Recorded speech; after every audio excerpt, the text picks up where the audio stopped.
Hello everybody, welcome back for another video. Hope you're all doing well and that you're all having a great day. As always, a free way to support the channel is by leaving a like, by leaving a comment, or by subscribing if you are new here. Welcome back to another News I Missed, where I go over news I missed, because there's always an enormous amount of news during the week, and I bring the rest to you here on the weekend. And without further ado, let's jump right into it. There's a little bit of a spoiler if you do watch South Park and have missed the latest episode.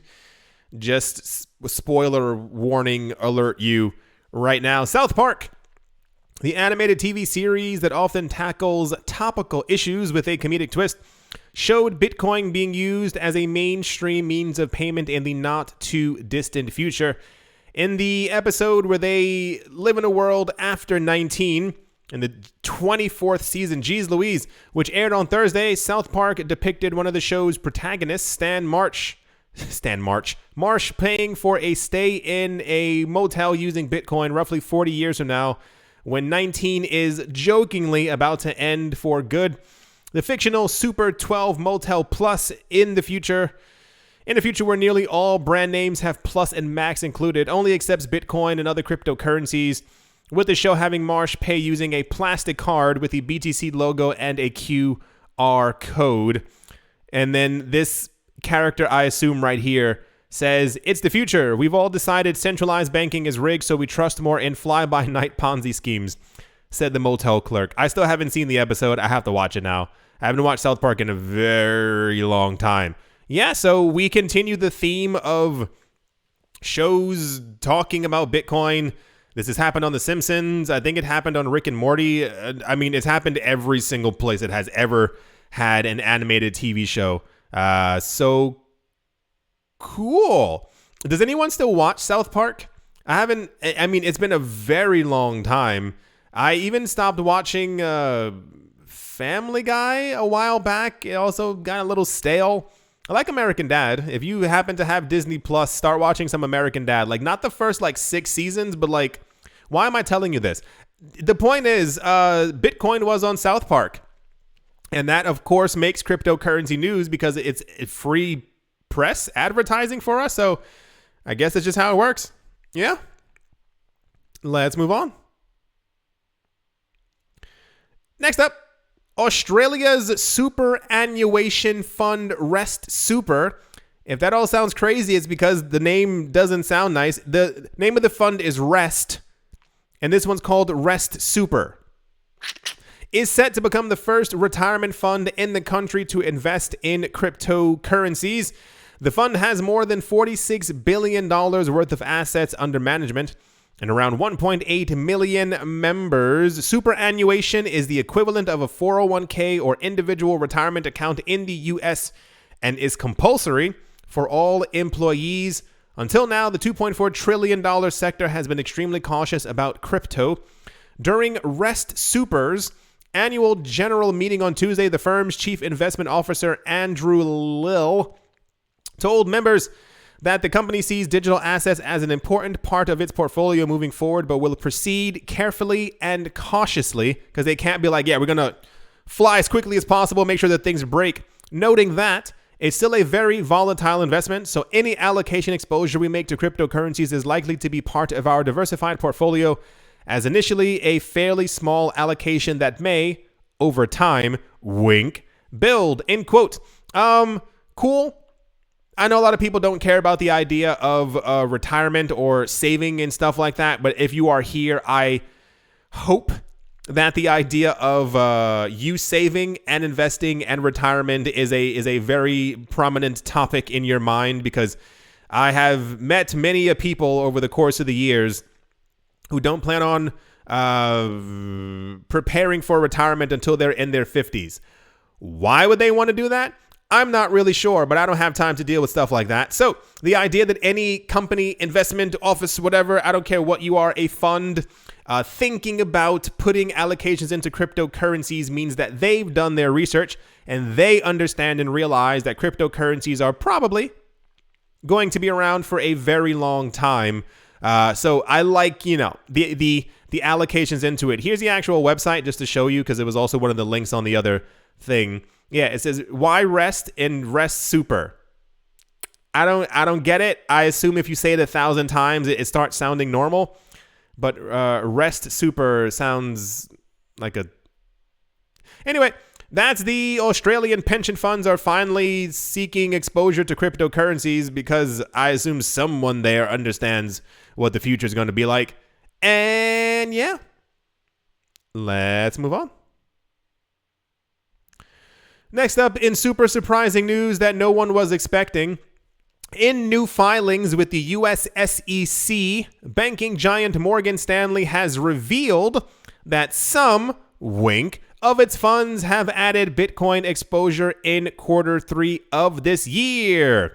For the period ending the 30th of September, Morgan Stanley's Growth Portfolio Fund, for example, added 1.5 million added 1.5 million shares of Grayscale's Bitcoin Trust.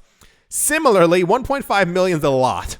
Similarly, its Insight Fund added nearly 600,000 shares over the same period. Fantastic. Other Morgan Stanley funds added exposure as well, suggesting that Morgan Stanley fund managers are becoming more comfortable adding Yeah, I'm sure. Yeah, that's exactly what it is. These people know exactly what they're doing. This is one of the very few regulated ways that they're able to do so. You know, gosh darn well, these people are, I assume, have been trying to work with Coinbase and all these other places to also get like actual physical Bitcoin. But as of right now, in the US, it appears that Grayscale is the closest thing to an ETF. But alas, here's the actual SEC filing right here on their website. If you type in Bitcoin and then Morgan Stanley and view all, you get this over here. So it was, more than a few funds, which I thought was funny that they said so. But yeah, I'm still scrolling. I know, it's kind of crazy. Yeah, Anyway, banks are obsessed with Bitcoin. I'm not sure who needs to hear it, who simply does not know about it. And I'm just going to throw this out there. Once again, it's not difficult for a bank to create another company who has a completely different name. And that company ends up buying Grayscale shares for them without the bank actually having to say, hey, over here, this is us. That's how most of the things actually work around in the world. If you've ever watch a documentary about, that's kind of, it's a little heavy. Watch documentaries on how many companies actually exist in the U.S. who actually control the food industry. That's a good one. That's a very good one that you should watch. I don't want to spoil it, but it's less than the amount of fingers that you have on one hand. Anyway, that's the Morgan Stanley is, of course, buying tons of Bitcoin, even though through Grayscale. I assume every other bank is doing the exact same thing. And it's also a lot easier to do this in other countries because they have, whatchamajaggers, they have actual ETFs. So you better believe they're definitely buying some. Anyway, that's the Morgan Stanley is, of course, buying Bitcoin because banks love Bitcoin news. And let's move on. In major news over the course of the entire week that kept on popping up like once or twice a day. And I was like, after the first time you see it, you're like, I got it. I get it. Jeez Louise, stop it. Digital payment network Ripple, company Ripple, okay, has partnered with the Republic of Palau, I assume that's how you say it, Palau, to develop its own digital currency. The payment network is still the payment company. What? It's not. The payment company is still on a mission to dominate the global payments industry. That is, despite the issues it is dealing with in the United States, because the U.S. is the only country on the planet. So every other country is not going to work with Ripple anymore because, the U.S. said something. Like El Salvador, the country does not have its own fiat currency or even a central bank. That's probably why they adopted Bitcoin. And I assume that has to do with some type of regulation. Its legal tender instead is the US dollar. The partnership with Ripple will focus on developing a USD-backed digital currency, more like a stablecoin rather than a central bank digital currency.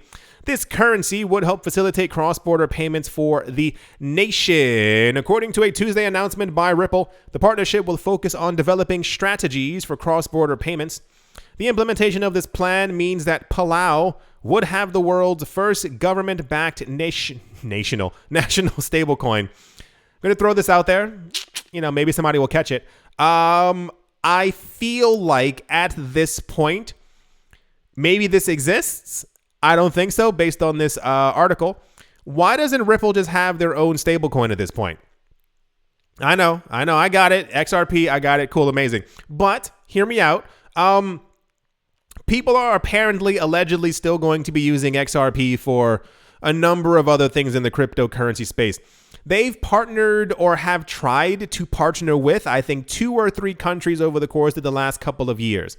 I feel like Ripple also creating a stable coin that is, stable 1-to-1 to the US dollar or to the euro. Why not have a Ripple dollar? Why not have a Ripple euro? Why not have a Ripple yen that you could then go to countries and say, hey, you're currently using the US dollar like Palau and you have no way to get out of it. Don't you want a digital alternative? Look at this. We have a Ripple dollar. It runs on our XRP blockchain as well. So this also would then burn XRP as well as the transactions are going through. It would allow countries who wish to implement blockchain technology to be able to simply go to Ripple. You understand what I'm saying? Like, I understand the idea. Listen, if every other cryptocurrency blockchain project can create a, what are these coins called? Like all the voting coins. Like, hey, you got to have a certain amount of votes to be able to do this. What are they called? Whatever. The point is, I hope this works out for Ripple. I'm a little confused as to why they simply haven't, even themselves, it would be totally understandable to create a Ripple dollar, a Ripple euro, a Ripple yen, and go to directly to the SEC and say, hey, regulate this, because that's what the SEC wants and Ripple wants to also be regulated. So why not make that happen? You can then go to many other countries around the world and say, hey, we have a way for you to be able to trade in this as well. You understand what I'm saying? Because the weird part, as far as I'm understanding from this article, is that they're going to help them create their own digital currency. Why not give them one that you already have that has adequate liquidity from a company that's been in this space for a very long time? Make them use yours. No one? Anybody? I know some people got what I'm saying.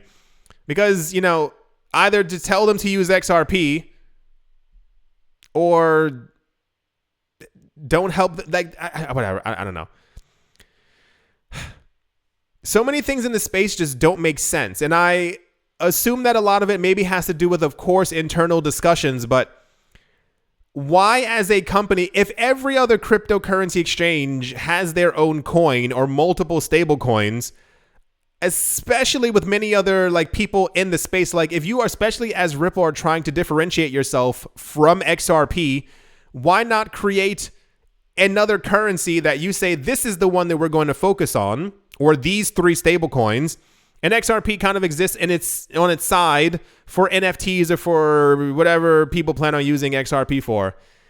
It just logic. I feel like it's always missing in this space. We're always one step there, but no one ever takes that step. The light is green, you can walk, but people are looking down at the sidewalk and they're like, my shoes are really nice today. I don't know.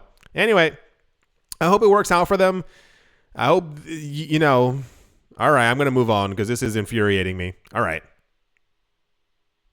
And to finish things off, it says the legendary auction house Christie's is entering into a partnership with NFT marketplace OpenSea to hold a series of curated auctions. Christie's is continuing its push into the digital art scene with the announcement that it plans to hold on-chain NFT auctions on the world's most popular marketplace. The auction house made the announcement on the 24th of November, stating that the first Christie's X OpenSea auction will kick off on the 1st of December. It will be open for browsing until the 3rd of December, and bidding will commence on the 4th and run until the 7th. Why make it so difficult? Just make it, everyone can look at it now. auction's happening on the 1st. Bam. Like, you can browse it and then bid on it. And then finally, okay. So the point is, this is meant to also be like very important news.